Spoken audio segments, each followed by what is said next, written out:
పరీక్షలు ఉన్నాయని చెప్పు. కావాలంటే దాని పెళ్ళికి వారం రోజుల ముందే వస్తానని చెప్పు.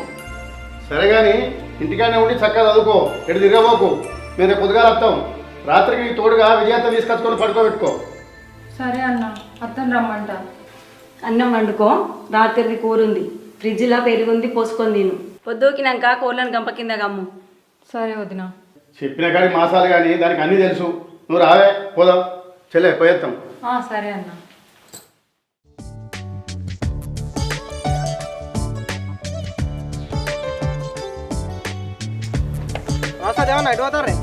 నమస్తే. కరీంనగర్లో మా మామ బిడ్డ ఎంగేజ్మెంట్కి పోతున్నావురా? సరే పోరారు. సరే సరే.